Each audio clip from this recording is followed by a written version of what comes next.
Friends, we have a very special video that we are recording now together with Nadir Ahmed, whom I'll introduce in a moment.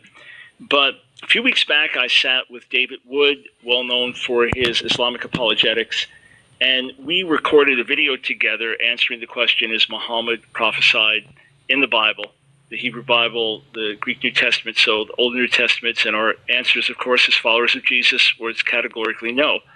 On March 26th, my ministry received this email from the Mercy for Mankind team. Hi, Dr. Brown. We hope this message reaches you in the best of health concerning the pandemic. Our international Islamic outreach organization, mercyformankind.com, has taken an interest in your recent discussion with David Wood regarding if Muhammad is mentioned in the Bible. We found some of your responses to be quite compelling and has caused some concern regarding if what we are presenting as truth to the people is accurate.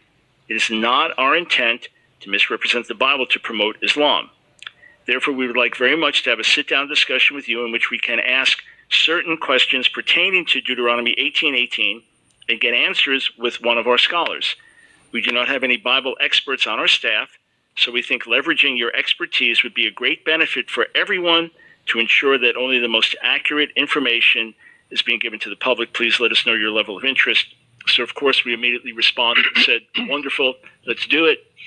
And then we suggested a formal debate on the subject, and instead we were asked, well, let's just have a dialogue, a discussion with one of their experts, who's Nadir Ahmed, and let's just focus on Deuteronomy 18 specifically and go back and forth on that. So that's what we're here to do, and specifically to ask the question, is Muhammad prophesied in Deuteronomy 18 as the prophet like Moses? So this first time Nadir and I have gotten to meet each other, and Nadir will start just with 3 minutes explaining our respective viewpoints, and then from there you will ask me questions, and if I have questions back for you, we'll go in that order. But you can kick things off. Just explain to folks what you believe about Deuteronomy 18:18.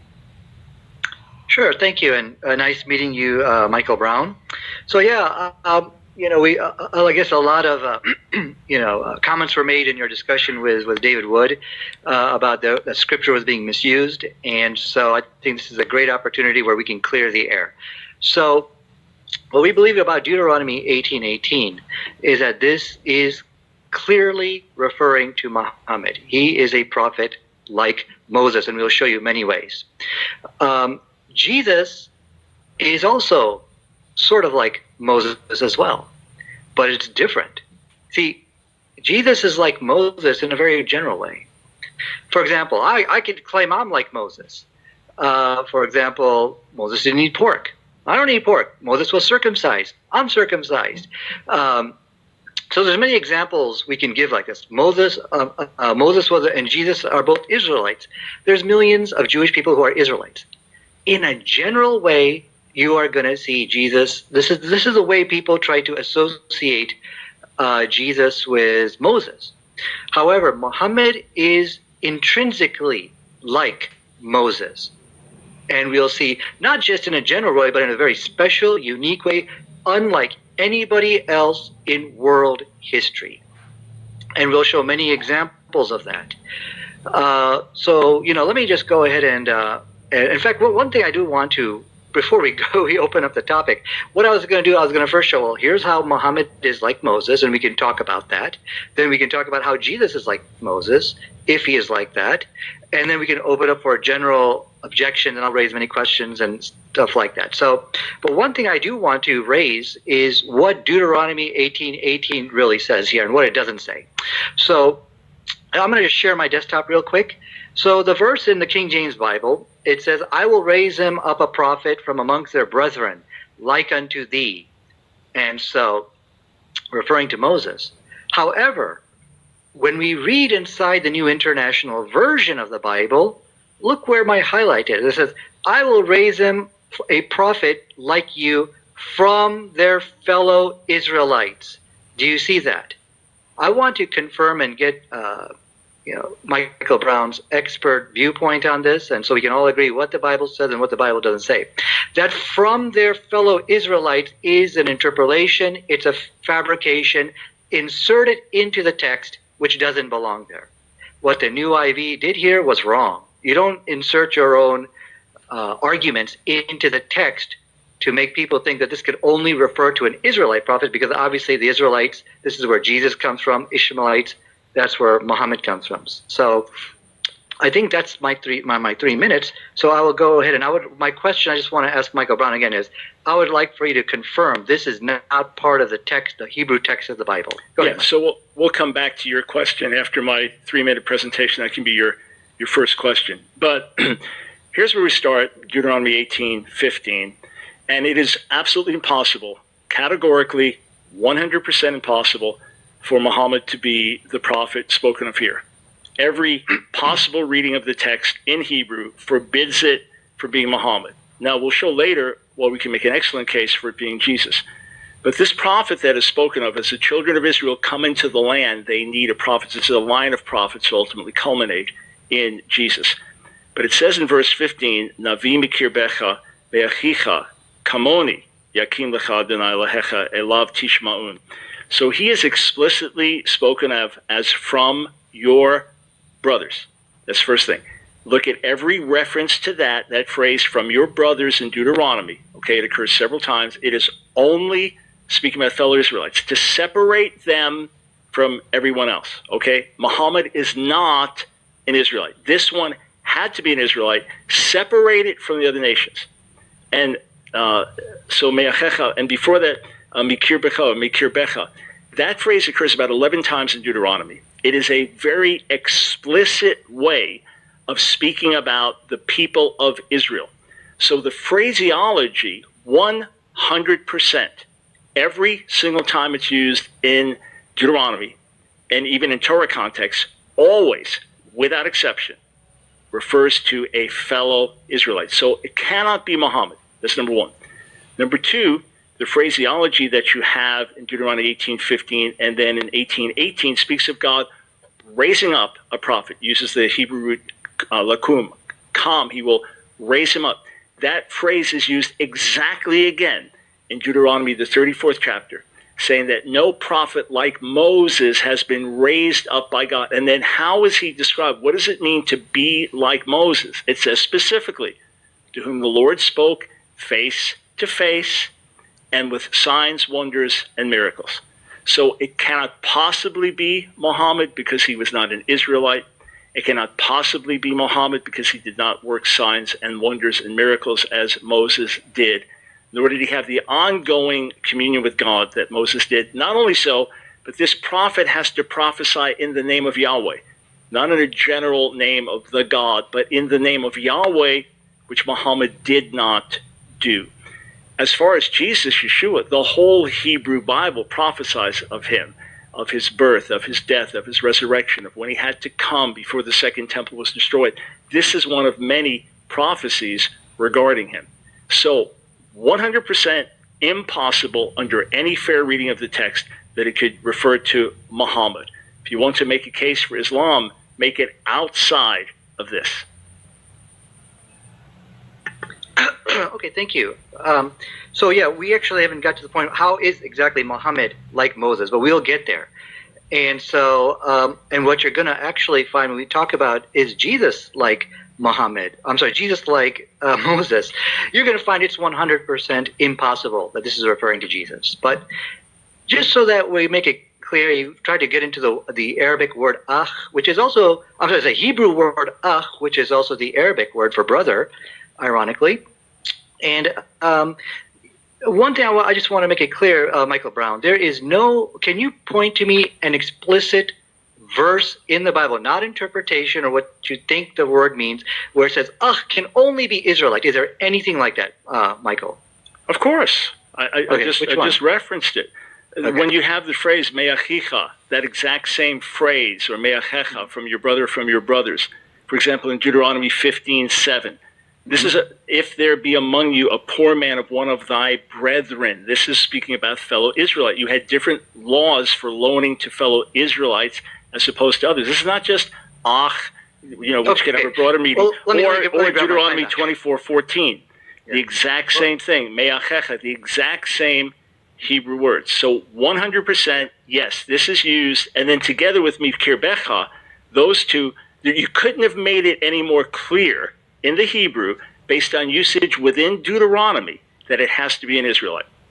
Yeah. So it's 100% clear that there is no verse in the Bible which says that the brethren, that word ach, can only refer to Israelites. I think what you have actually No, sir. Nadir, I didn't say that. 3 minutes. I didn't say that. Well, let's go back and forth. Here, we can go back and forth freely because you're asking me questions. But you're miss back and forth. Okay. Okay.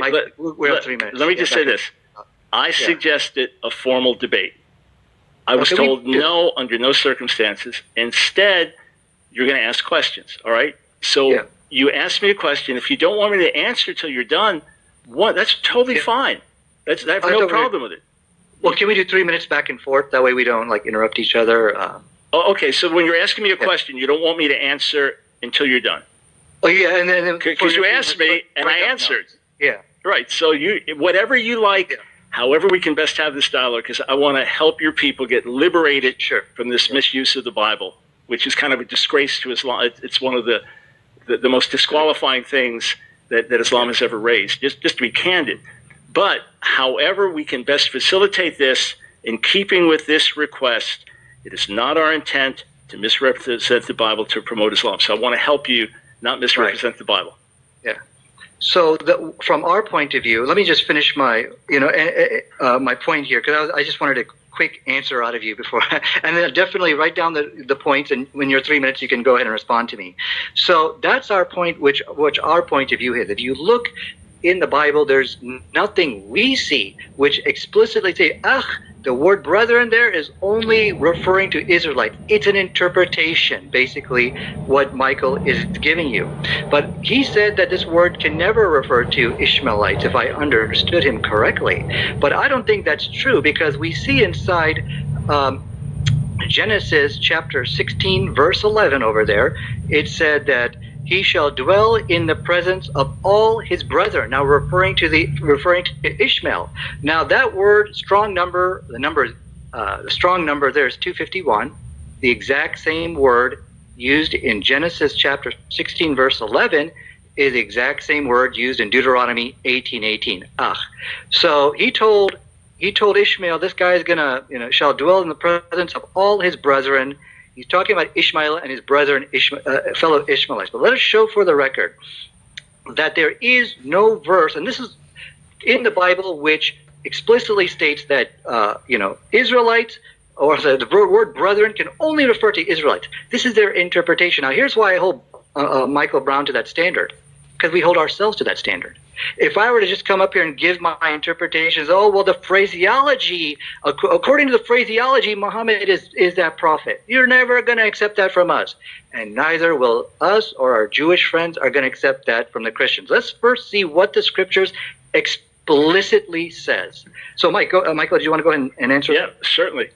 So here's what's distressing, and if you're watching carefully, not only is Nadir misrepresenting the Bible, he already misrepresented me. The word ach by itself, brother, can have all kinds of meanings. I could say, oh, brother. What does that mean? I could call lots of people brother. But if you have a legal contract of some kind, and it speaks of brother, sister, sibling, has certain meaning. So I was asked a question. There is a specific phrase here in Deuteronomy 18:15, me achecha, from your brethren. Okay? 100% usage, explicit fellow Israelite, using that phrase. Deuteronomy 15:7, it explicitly refers to a fellow Israelite. Deuteronomy 24:14, it explicitly refers to a fellow Israelite. Not just the word brother in general, but the phrase from your brethren has a very explicit meaning in the book of Deuteronomy. So Nadir has not only misrepresented scripture, he's misrepresented me. We're not talking about all possible ways the word brother could be used, but this phrase, from your brethren. And remember, this is the children of Israel going into the land of Canaan, and God saying, don't do what the other nations do. I'm going to raise up a prophet from within your own nation. All right, now, when we go to the other phrase, mikir becha or mikir becha, that we have 11 times that it comes up. 11 times, and you'll see, for example, Deuteronomy 13:6, Mikirbecha, meaning specifically from your midst as Israelites. 13:14, 17:7, and then again 18:15, 19:19, 21:9, 21:21, 22:21, 22:24, 24:7, all within Deuteronomy. So it's a sham already to say I'm misrepresenting. When I am giving you explicit text based on the Hebrew, we don't need Strong's Concordance numbers, explicit text based on the Hebrew. The phrase me'achecha mikirbecha can only refer to from your fellow Israelites. Now, the NIV edit those words. It's so fine. You can attack a million translations of the Quran. You can attack a million translations of the Bible. We go back to the original, go back to the Arabic, to the Hebrew. The Hebrew is 100% explicit. And not only so, all of the reason for it is it must be a fellow Israelite who prophesies in the name of Yahweh, not in the name of a generic God or another God. Muhammad did not prophesy in the name of Yahweh. And the main calling card of Muhammad in the Quran is not predictive prophecy, whereas this is the very thing being spoken of here. So one of the major reasons that the Jewish population rejected Muhammad was because they knew that God would not raise up a prophet from outside their own people. The text is explicit. I've given you verse after verse with specific Hebrew phraseology. It cannot possibly, under any circumstance, refer to Muhammad.